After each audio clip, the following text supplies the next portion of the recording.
प्रातः क्लास चल रहा था। 9 जनवरी 1966 रविवार को तीसरे पेज के मध्यांत में बात चल रही थी।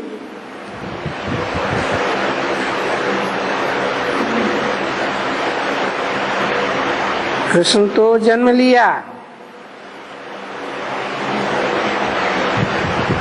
वो तो जब बड़ा हो तब कुछ ज्ञान की बात निकली।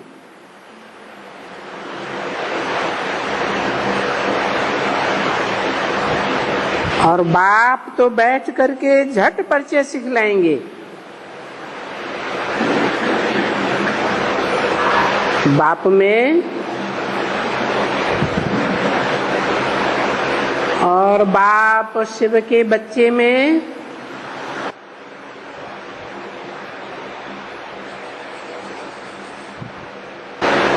ज्ञान के लेन देन में क्या अंतर है? बाप तो प्रवेश करते हैं, झट ज्ञान सुनाने लग पड़ते हैं। और कृष्ण तो बच्चा जब बड़ा हो तब ज्ञान सुनावे।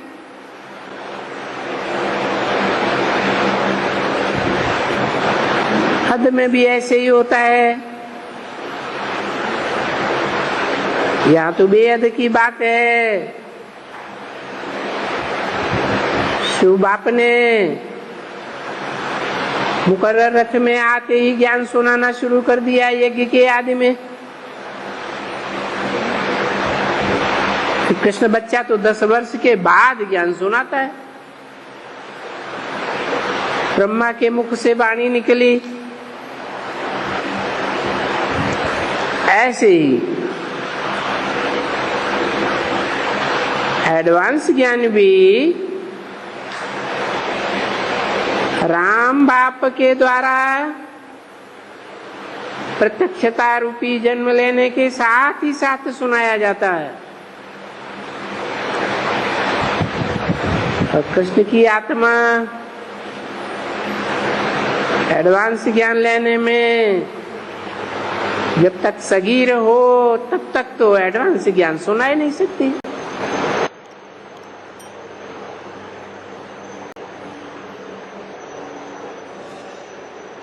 और ये बाप तो आने से ही शुरू कर देते हैं। अभी तो मनभवी हो, जानते हो, आने से ही मुरली शुरू हुई है। अब ये पता नहीं, हाँ ये जरूर है कि जब तक शरीर होगा तब तक समझाते रहेंगे। इसके तन की बात कही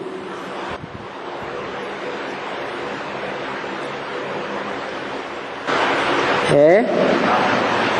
जब तक शरीर होगा तब तक समझाते रहेंगे।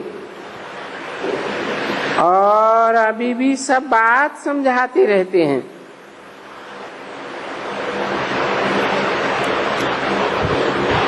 तो कब तक समझाते रहेंगे? जब तक ये शरीर होगा। कि शरीर की बात की,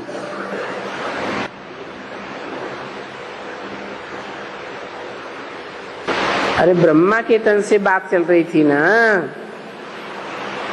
66 की वाणी है ना। तो बाबा ने इशारा दे दिया ये तन सदैव रहने वाला नहीं है, टेम्परेरी तन है। इसलिए बोला जब तक शरीर होगा तब तक ये बेसिक नॉलेज समझाते रहेंगे। और सब बातें अभी भी समझाते रहते हैं। कहते हैं बच्चे ये माया बड़ा तूफान देगी, क्योंकि ये मंजिल बहुत बड़ी है, बड़ी जबरदस्त मंजिल है। यानी विश्व का मालिक बनते हो तो कोई कम बात थोड़ी है। बड़े बड़े राजाएं बनते हैं तो भी बहुत कुछ दान पुण्य करते हैं, बहुत बहुत बहुत जब कोई करते हैं तो राजाएं बनते हैं। सो भी क्या, वो तो एक जन्म के लिए बनते हैं। वो भी बीमारी सीमारी वो तो आती रहती है, कोई सदा के लिए सुखी थोड़े ही बनते हैं। यहां तो देखो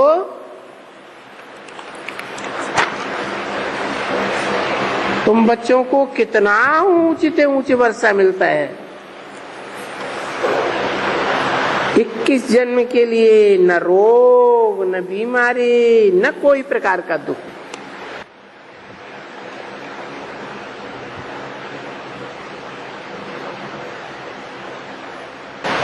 9 जनवरी 1966 की वाणी का चौथा पेज।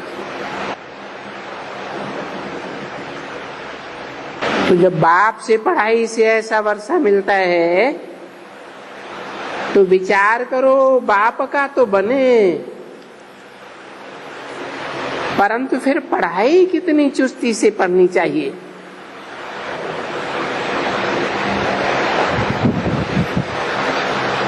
कितनी समझने की बात है। फिर बाप कहते हैं कि बच्चे तुम ब्राह्मण हो, तुम्हारा धर्म ही है ये सत्यनारायण की सच्ची कथा सुनाना।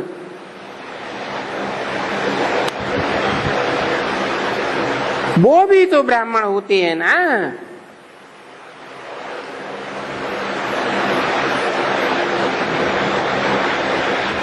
जो चौपड़ी में छपी हुई सत्यनारायण की झूठी कथा सुनाते हैं, और वो कथा भी ब्राह्मण ही सुनाते हैं। सत्यनारायण की कथा कहो, तिजरी की कथा कहो, गीता की कहो, भागवत की कहो, वगैरह वगैरह, ये ब्राह्मण ही हैं अक्सर करके जो सुनाते हैं। अरे अभी ये सन्यासी घुस पड़े हैं, परंतु इनका घुसना भी ड्रामा में नूद है। यहाँ तो एक दफा घर छोड़ा, फिर उनको यहाँ कभी नहीं आना चाहिए। देखो खुद मालिक भी नहीं आते थे, चेलों को भेज देते थे, परंतु पहले खुद भी तो आए होंगे ना। किसी के तो चेले बने होंगे। जो पहले मदद भी की होगी, पीछे बड़ा बन गया होगा। फिर दूसरा चेला आया होगा तो खुद बंद कर दिया होगा। नहीं तो इनकी बड़ी बड़ी कायदे से बात थी। बाप बैठकर समझाते हैं ना, बस। फिर इनको कोई गृहस्थ के झंझट में आना थोड़ी ही है। वो बोलते हैं कि हमने हर्थ एंड हेम छोड़ा है, अभी भी कहते हैं हर्थ होम मन घर बार छोड़ा, धन दौलत सब छोड़ा, बरोबर छोड़ा था। अभी तो तमो प्रधान बन गए। अभी तो हाथ होम क्या, अभी तो घरों में आ गए। जैसे दूसरे गृहस्थी फ्लैट में रहते हैं, धंधा धोरी करते हैं,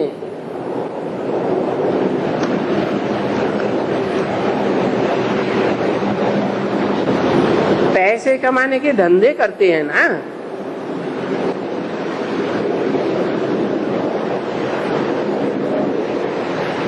दूसरे वो धंधा करते हैं, ये शास्त्र वगैरह सुने हैं, उसका भी धंधा करना होता है। नहीं तो बाबा ने समझाया है कि सन्यासियों को भक्ति मार्ग नहीं चाहिए,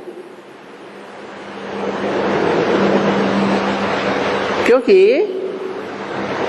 भक्ति मार्ग वालों को ही ज्ञान मिलना है। सन्यासियों को तो भगवान आकर ज्ञान नहीं सुनाते, क्योंकि ये सन्यासी तो भक्ति छोड़ देते हैं ना।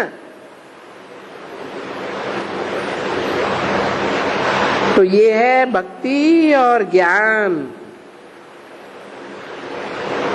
अभी तुम अच्छी तरह से समझ गए, जिन्होंने जास्ती भक्ति की होगी वो जरूर अच्छे से समझ गए होंगे।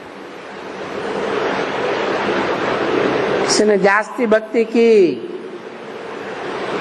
तो अभी तुम्हारी आंखें खुल गई कि हम सो जो देवता थे सो क्षत्रिय वैश्य, फिर उस समय से हम फिर पुजारी, और पूज्य से फट से पुजारी।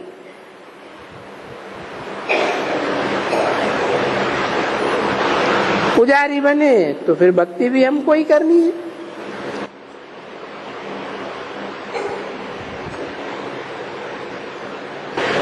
और तो कोई को नहीं करनी है। बस ये भारतवासी जिसको कहा जाता है हमको ही भक्ति करनी है।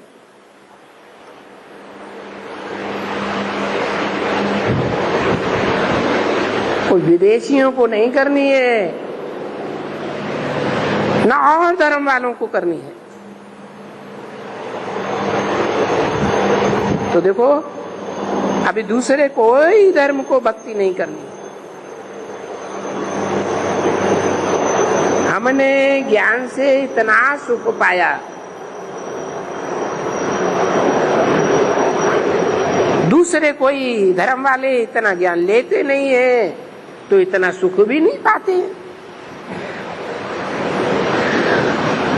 मैं यहाँ की बात करता हूँ। संन्यास धर्म तो है ही हर्ट एंड होम को छोड़ने का।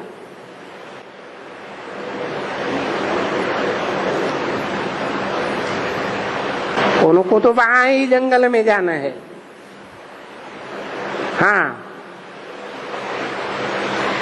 वो पवित्रता की ताकत की मदद बहुत करते हैं। बाप ने समझाया है कि वो छोड़ करके पवित्र रह करके ये पवित्रता की मदद बहुत की है। नहीं तो अपवित्र होने के कारण भारत बहुत हिल जाता। देखो अभी भी बहुत पतित बन गए हैं ना। तो अभी देखो कितना हिलेंगे, कितने विनाश में हिलेंगे। तो ये सभी आग लगेगी।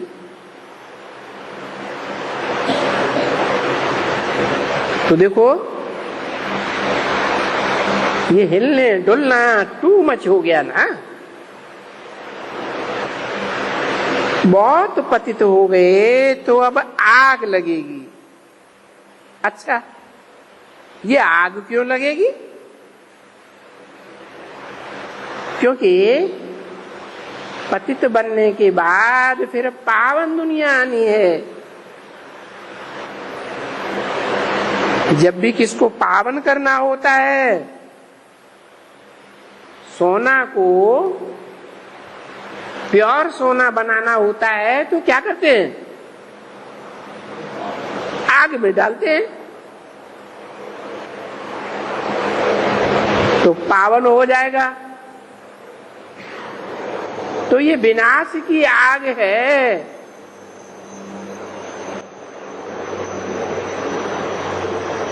और ये विनाश की आग भी यहाँ भारत में बहुत, खून की नदियां बहती हैं।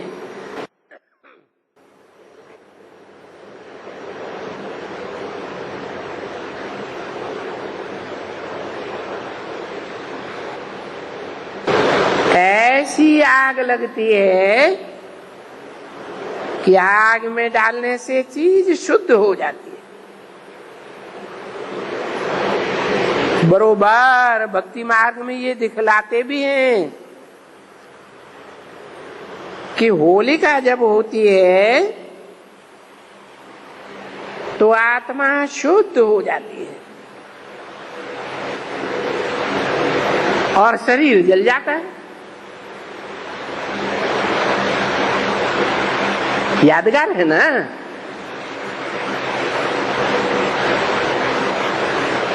वो गोबर की गुलेरियां बनाते हैं, उनमें धागा डालते हैं, गुलेरियां जल जाती हैं तो सब शरीर जल जाएंगे, माने देवान खत्म हो जाएगा। तो फिर इतनी जो आत्माएं हैं वो जल करके क्या होती हैं? वो तो शुद्ध हो जाती है ना। भले हम वो समझाए देते हैं कि इनको हिसाब किताब भी चुकतू करना होता है। अरे ये बात तो कोई दूसरे नहीं जानते हैं ना। ये ऊपर की बातें तो ठीक है ना कि होती है कि दिखलाने के लिए कि आत्मा अमर है, शरीर छूट जाता है, फिर जरूर आत्मा को दूसरा शरीर चाहिए। तो होलिका जो ये लगती है, देखो ये घर घर में दिखलाते हैं, कितनी जगह में, गांव गांव में, शहर शहर में, मोहल्ले मोहल्ले में आग जलाते हैं। तो सभी घरों में आग लगेगी।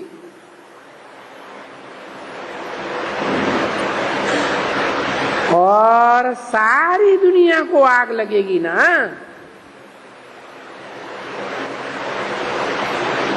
तो फिर आत्माएं पावन हो जाएंगी। ये जो होलिका मनाते हैं ना,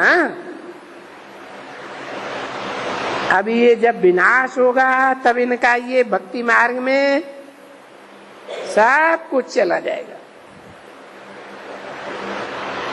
जो इस समय में हो जाते हैं, ये दीपमाला में जो भी रहस्य है, रखड़ी बंधन है, होली है, दूजे त्योहार है, फलाना फलाना, ये सब इस समय की बातें हैं। परंतु मनुष्य तो कुछ भी नहीं जानते।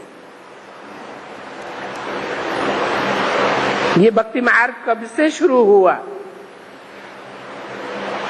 कह देते हैं अनादि से। अब अनादि का तो अर्थ कोई जानते ही नहीं है।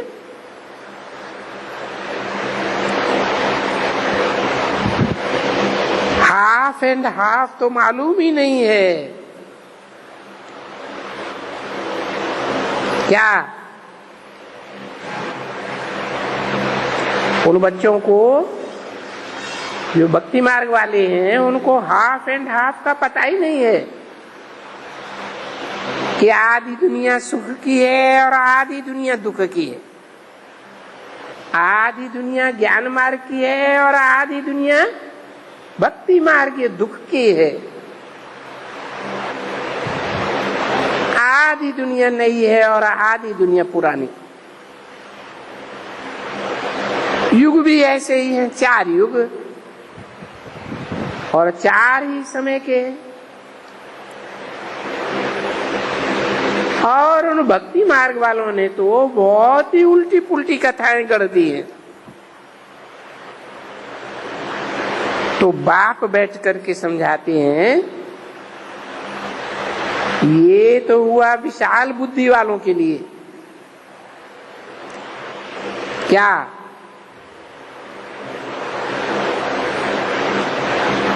जो भक्ति मार्ग की बातें विस्तार में बाप बैठ करके समझाते हैं, ये विशाल बुद्धि वालों ये बच्चों को समझने के लिए है, जिनको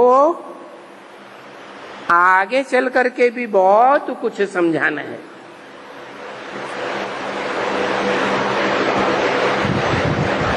फिर भला बताओ थोड़ी बुद्धि वाले कैसे समझावेंगे?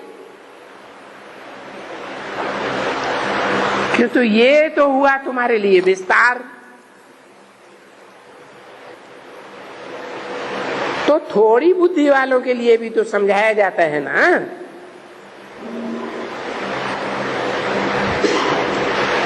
9/1/1966 की वाणी का 5वां पेज।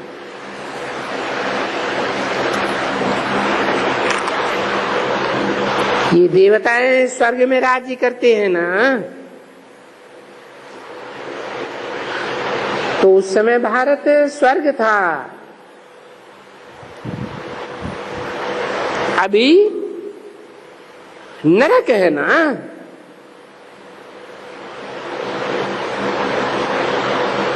तो जरूर मनुष्य को 84 जन्म भोगना तो है ना। और 84 भी जन्म वो ही भोगेंगे जो पहले पहले रंगमंच पर आए होंगे। ये दुनिया एक रंगमंच है ना। जो पीछे आए होंगे वो 84 जन्म थोड़े ही भोगेंगे। पीछे आने वाले कमती कमती जन्म भोगेंगे।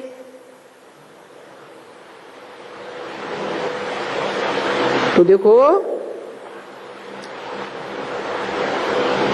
कहां तक ज्यादा जन्म है कि मैक्सिमम 84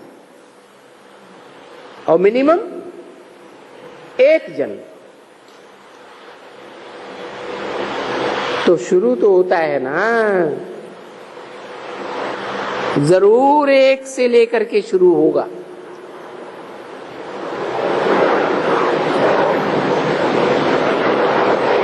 चौरासी से लेकर के चले आओ 1 जन्म तक।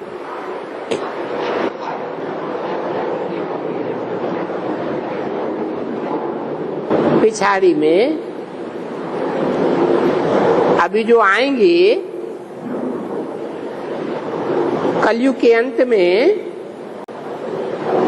उन्हों का क्या होगा? वो तुम्हारी बुद्धि में अभी अच्छी तरह से आया कि तुम 84 पूरे भोगते हो एकदम।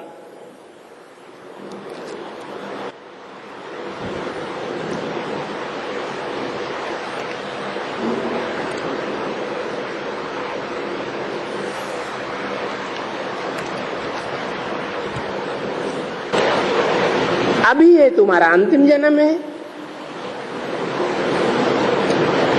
तुम जानते हो कि हमारा अंतिम जन्म है और तुमको खुशी होती है जरूर कि अभी हम 84 जन्म भोग के अंतिम जन्म में आए। अभी तुमको रंज नहीं होना चाहिए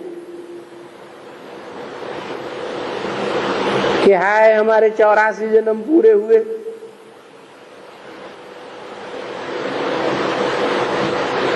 रंज की तो बात ही नहीं, इतना पक्का हो जाना चाहिए क्या कि हमारा अंतिम जन्म श्रेष्ठ से श्रेष्ठ जन्म है।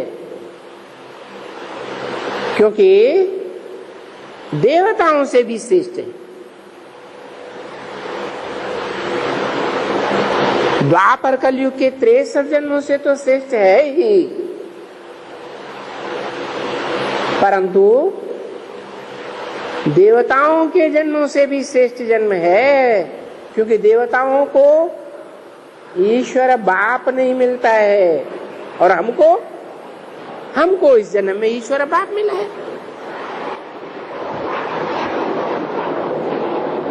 तो पिछाड़ी जब हो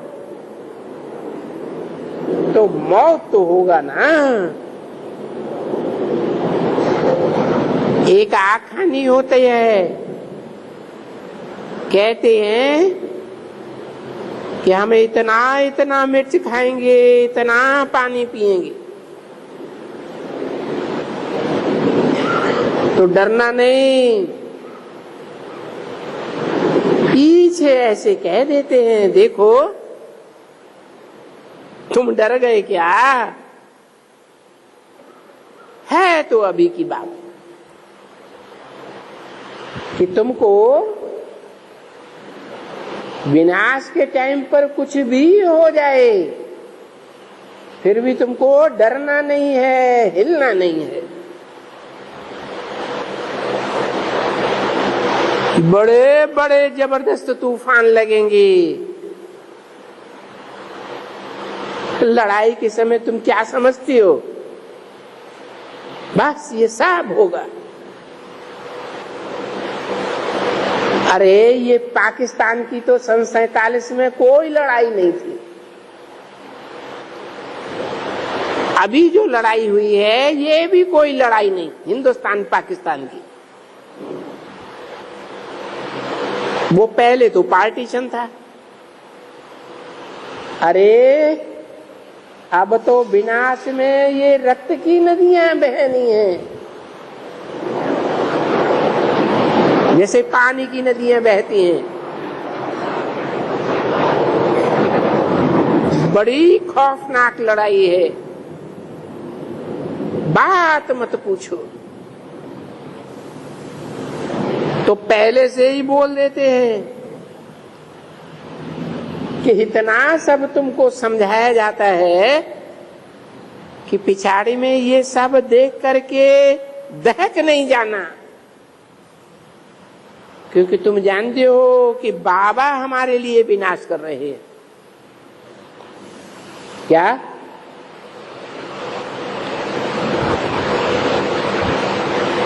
क्यों नहीं हिलना चाहिए? है कि बाबा हमारे लिए, जो हमारा विरोध करने वाले हैं उनका विनाश कर रहे हैं, हमारे लिए विनाश कर रहे हैं। हमारा विनाश नहीं होना है। हाँ, हमको तो ये पुराना शरीर भी छोड़ना है। छोड़ना है?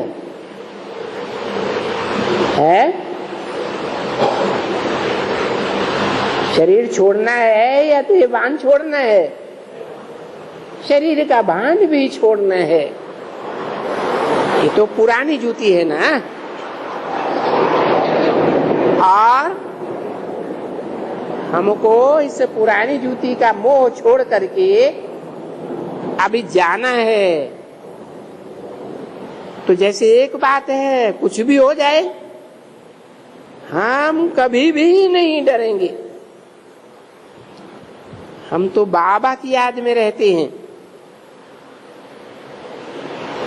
फिर पीछे वो डर निकल जाता है। पीछे से जो तूफान आते हैं ना, ये जब पिछाड़ी हो जाती है तूफानों की, तो अति का अंत हो जाता है। तब ये तूफान कम होते हैं, नहीं तो पिछाड़ी तक तूफान बड़े जोर से आएंगे।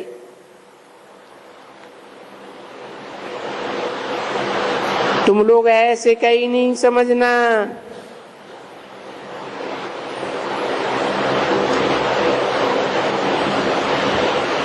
कि तूफान कम होते जाएंगे, अनेक प्रकार के तूफान आएंगे। ये मर गया, वो मर गया, ये पैसा चला गया, ये साब होगा, ये पिछाड़ी में तो ऐसे ही होगा ना।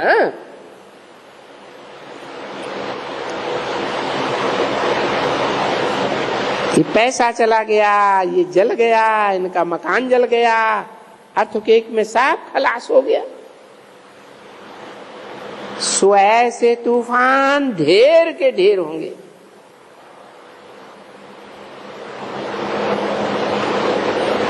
दूसरे मनुष्य तो वो पहले से ही थोड़ा देखेंगे और डरेंगे। तुमको तो डरना नहीं है ना, तुम तो देखेंगे, तुम्हारे सामने रक्त की नदियां बहती रहेंगी और तुम तोपों का आवाज भी सुनते रहेंगे। देखो, अभी भी हम नजदीक में रहते हैं,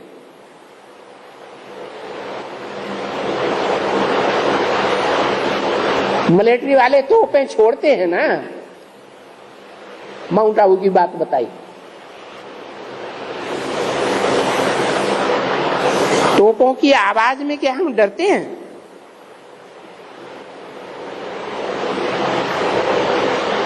परंतु ऐसे नहीं है कि तुमको कहां से हटना नहीं है।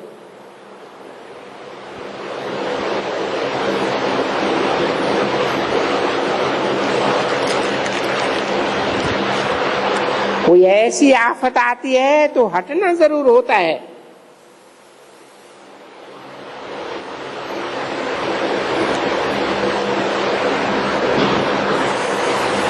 जैसे बाबा कहते हैं, जब देखो कि ये बहुत गड़बड़ हो गई और लड़ाई की कुछ तेज रफ्तार हो गई, तो तुम बच्चे चले आना हमारे पास।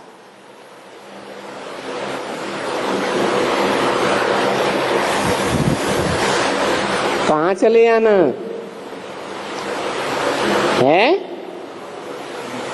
परमधाम में? कहाँ चले आना है? मिनी मधुबन में? मिनी मधुबन तो ढेर के ढेर हैं। बाबा जो कहते हैं हमारे पास चले आना, तो बाबा तो एक ही जगह होंगे ना कि सभी मिनी मधुबन होंगे, सर्वव्यापी हो जाएंगे। तो कहाँ चले आना है? जहाँ के लिए बोला है कि तुम बच्चे बाप के घर परमधाम को इस सृष्टि पर उतार लेंगे, जहाँ शांति ही शांति लगी पड़ी होगी।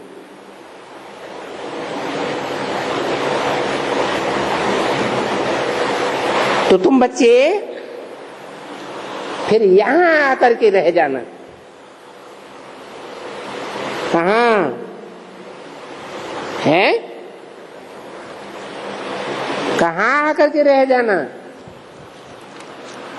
अरे माउंट आबू में,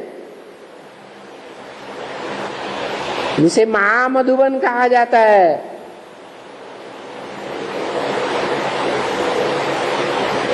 क्योंकि बाप के सामने होंगे तो अच्छा ही है।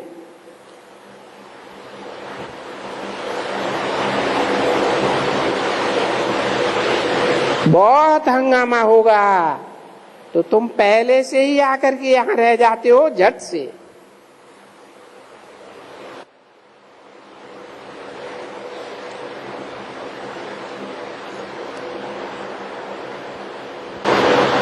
क्योंकि लड़ाई चलती तो है ना बड़ी जोर से।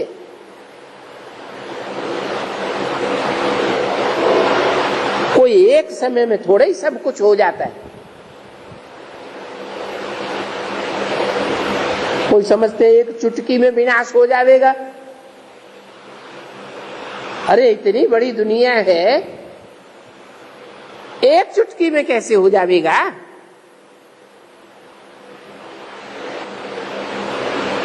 जैसे सन 76 के लिए समझ लिया,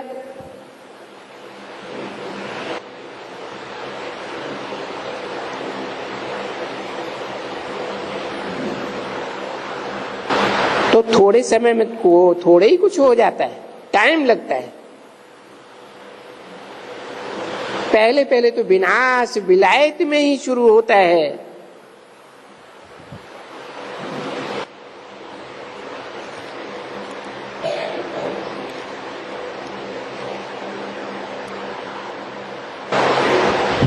तो फिर यहां धक से आ जाता है बिल्कुल, और समझ लेते हैं कि अभी महाभारत लड़ाई शुरू होती है।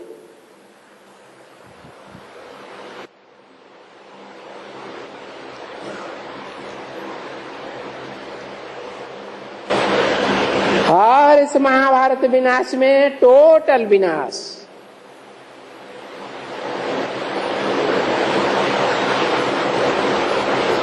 उन्होंने तो शास्त्रों में वो प्रलय दिखलाई दी है,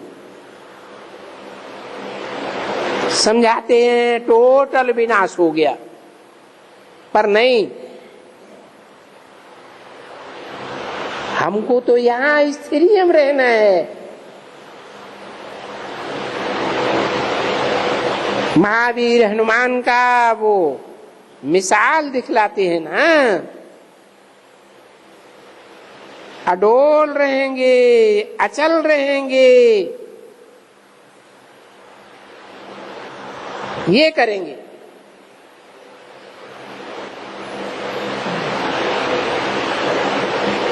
जो मेहनत है ये अडोल रहने की मेहनत है। अचलगढ़ तुम्हारा यादगार है, इस अचल रहने में मेहनत है। और तूफान तो आते ही रहेंगे।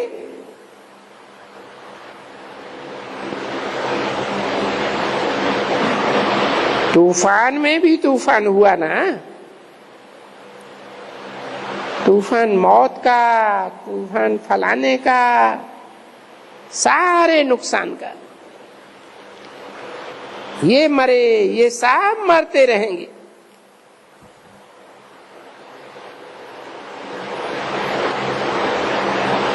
अरे विलायत में बहुतों को मरे, बहुतों का मारेंगे, ढेर के ढेर मरेंगे।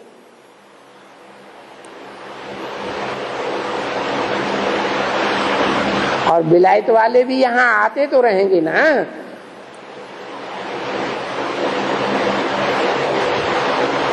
डर तो जाएंगे ना कि विलायत में लड़ाई शुरू हुई, फलाना मर गया, रोते रहेंगे,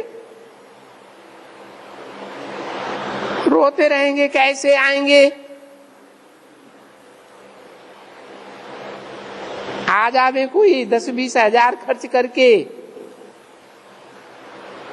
कोई एरोप्लेन की टिकट मिल जावे तो आ जावे। बहुत ही सुनाते रहेंगे, परंतु तुमको यहाँ बहुत अडोल होकर रहना है। अपने घर में बैठ करके ये पुरुषार्थ करना है कि हम तो अभी शरीर का भी ख्याल नहीं करते हैं। कौन सा अपना घर है?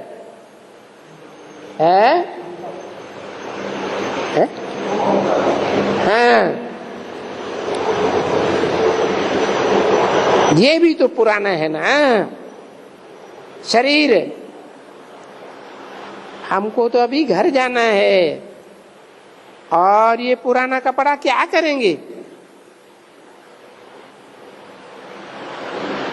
तुमको दिन प्रतिदिन इस पुराने कपड़े से नफरत आती जाती रहेगी। तो बैठ करके ये पुरुषार्थ करना पड़े।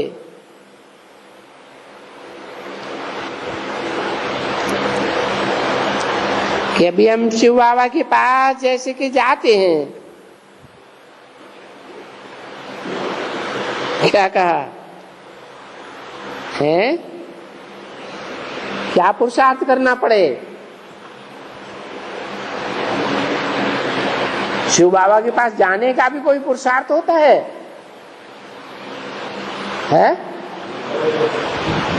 शिव बाबा के पास जाएंगे तो कोई पुरुषार्थ करना होता है क्या? अरे शिव बाबा का घर है परमधाम, परमधाम में कुछ लेकर के जाएंगे,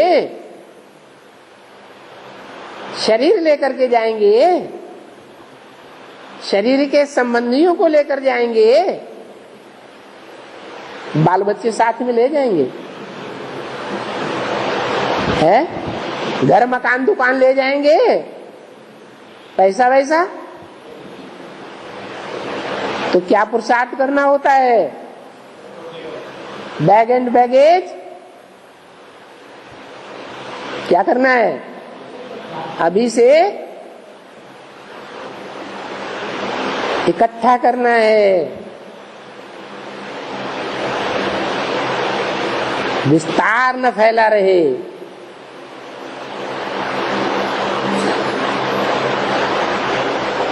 तो देखो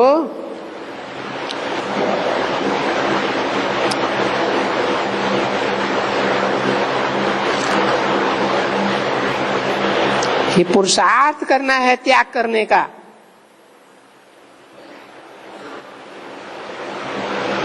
अपने शरीर का भी त्याग करना है तो और क्या चीज रह जाएगी?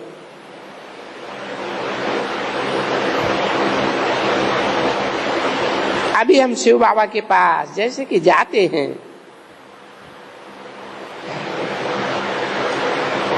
हम शरीर का भी ख्याल नहीं करते हैं। तो देखो ऐसी जब किसकी किसकी अवस्था आ जाती है,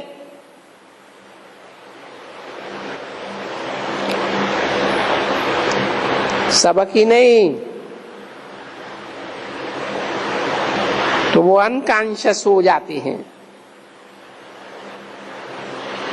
परंतु वो अनकॉन्शियस गिरने की नहीं होती है, नहीं, बस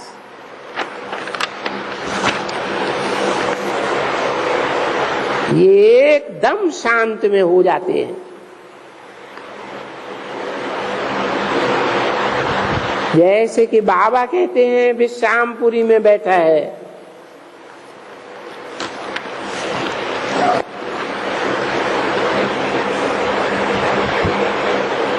जैसे यहां बैठे हो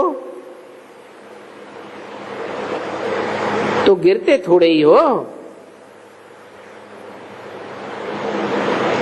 तुम तो साक्षात्कार में गुम हो जाते हो। पीछे कोई बोलते हैं कि हम पार गए, कोई बोलते हैं रास्ते में थे, फलाने थे, पर गिरते तो नहीं है ना। तो अपनी ये सभी अवस्था अच्छी तरह से समझ करके पक्की करनी है। बाप बैठ करके जो समझाते हैं और बाकी तो मनुष्यों को समझाना दिन प्रतिदिन बहुत सहज है।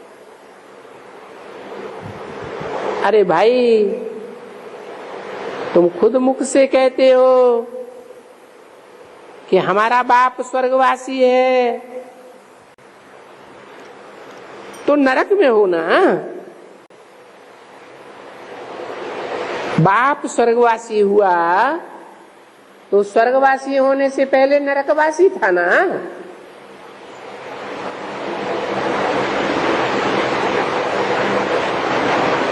अब ये दुनिया नरक तो भला है ना, यूं भी कहो कि नरक है।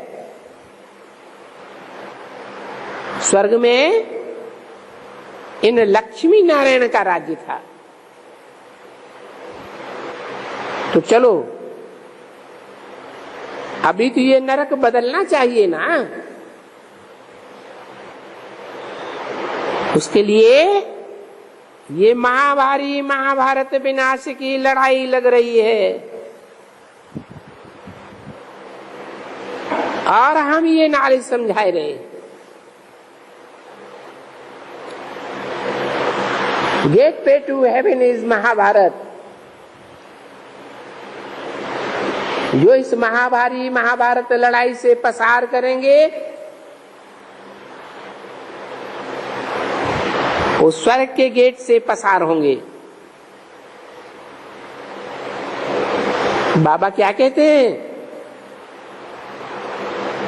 अभी यात्रा पर घर जाना ही है,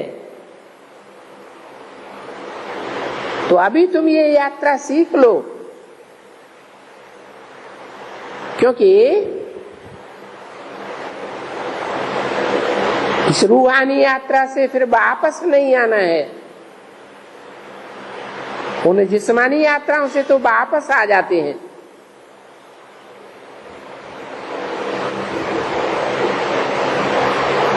अभी उस यात्रा में क्यों सीखते हैं? क्योंकि उस यात्रा से ऐसा नहीं होता है कि बुद्धि का योग लगता है, नहीं। वो तो यात्रा कर करके फिर वापस आ जाते हैं, पतित बनते हैं। या तो फिर उस पतित दुनिया में वापस आना ही नहीं है।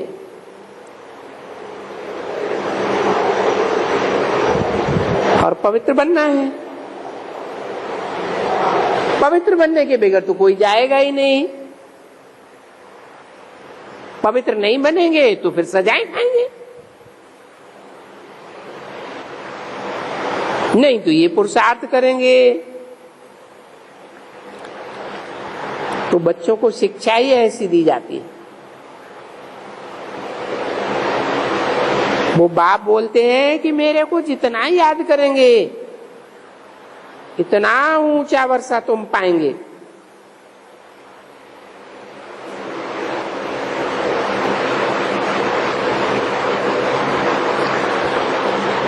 क्योंकि ये रेस है जो हमको पहले आकर के हाथ लगाएंगे। कौन सा हाथ? बुद्ध रूपी हाथ है। जो हमारे से पहले टच करेंगे तो पहले जाकर इम्तिहान लेंगे। उनके लौटने की तो बात ही नहीं।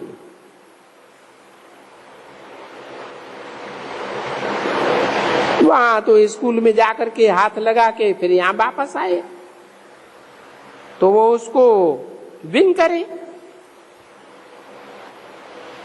नहीं तो रास्ते में लौटते वक्त भी कोई थक जाते हैं। तो यहां तो फिर वो लौटने की बात ही नहीं है। ये लौटने की रेस नहीं है। यहां तो सिर्फ भागने वाली रेस है। वो रेस होती है ना, झंडे को हाथ लगा करके लौट आवे।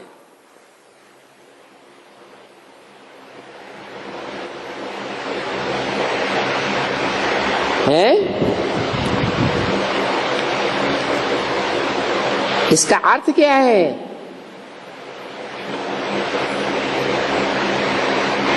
यहां जो पहले जाएगा सो पहले तख्त पर जाकर बैठेगा।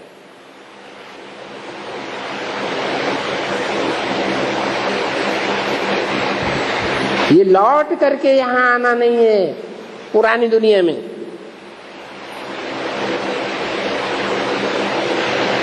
क्योंकि वो बाप समझाते हैं तुम यहां से गए तो गए, फिर यहां इस पुरानी दुनिया में तुमको आना ही नहीं।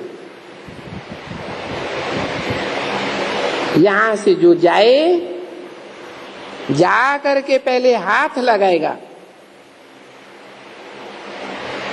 सो पहले गद्दी पर जरूर बैठेगा, देखो कैसी फर्स्ट क्लास रेस है, और बहुत समझ की रेस है ना। आत्माएं तो सब कुछ समझती है ना। आत्माएं इन आर्गन्स द्वारा, कर्मेंद्रियों द्वारा बाबा की वाणी समझती है और फिर दूसरों को भी समझाते हैं। अब ये जानते हैं कि बरोबर हमारा बाबा तो बिल्कुल ठीक बताते हैं और हूबहू कल्प कल्प हमको ऐसा ज्ञान देते आते हैं। इस समय में आकर के कहते हैं बच्चे, अब ये बच्चे किसको कहा? आत्मा को कहा, जो आत्मिक स्थिति में स्थित होते हैं। तो ये बात कोई गीता में तो नहीं लिखी है।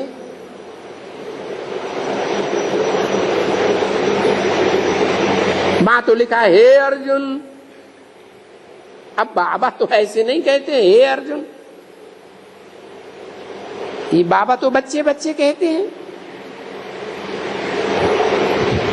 ऐसे तो नहीं कहते हैं हे गुलजार, हे फलाना फलाना। अरे यहाँ कितनों का नाम लेकर के कितने का लेंगे? तो यूं कहें कि हे बच्चों, देखो भक्ति मार्ग में और यहाँ में कितना फर्क हो गया। हे बच्चों, अब माम एकम याद करो। अभी बच्चों का कितनों का नाम लेंगे? वहां भक्ति मार्ग में तो अर्जुन का नाम लेकर के खलास कर दिया, और यहाँ तो है गीता पाठशाला। पाठशाला में कभी कभी कोई प्रश्न पूछेगा कोई से, हे फलाना तुम्हारे से प्रश्न पूछता हूं। बाकी पढ़ाते तो सबको है ना, तो ये भी बाप पढ़ाते हैं। अरे ये बाप का पढ़ाना यही बड़ी बात है। और बाप सो भी कौन सा बाप?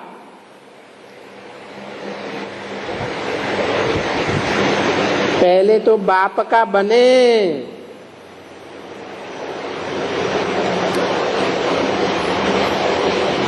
तुम्हारे द्वारा पहचाने,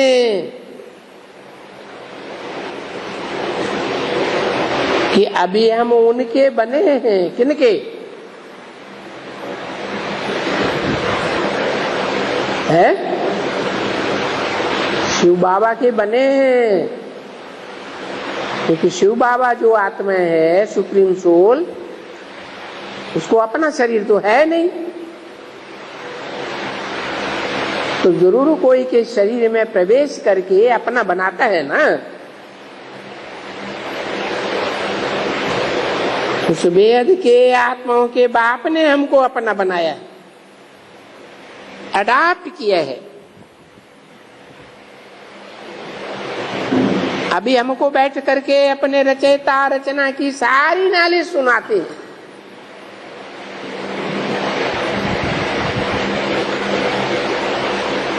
अब ये तो सुनाते हैं तो तुम सुनो।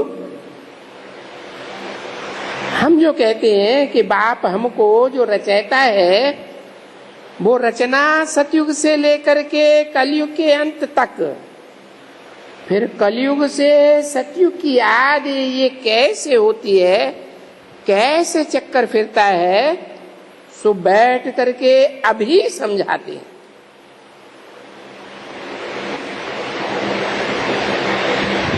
सतयुग में तो नहीं समझावेंगे,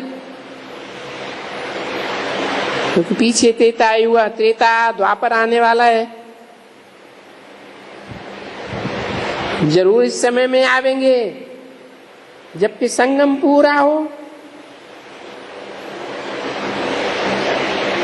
4 युगों का कल्प पूरा हो, तो ये कल्प जब पूरा होता है तो पास्ट हो गई, उनका सभी समाचार हमको सुनाते हैं, सारी हिस्ट्री समझाई जाती है ना।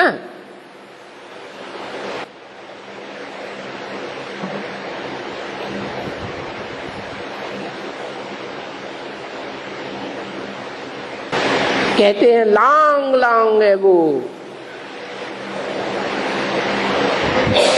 तो क्या हुआ? तो बाप बैठ करके बताते हैं 5,000 वर्ष पहले भी मैंने तुमको ये नॉलेज सिखाई थी। फिर क्या हुआ था? फिर तुम जाकर के देवी देवता बने, तो ये भी आख्यानी हुई ना। तो तुम्हारे 84 जन्मों की आख्यानी है। अच्छा, ओम शांति।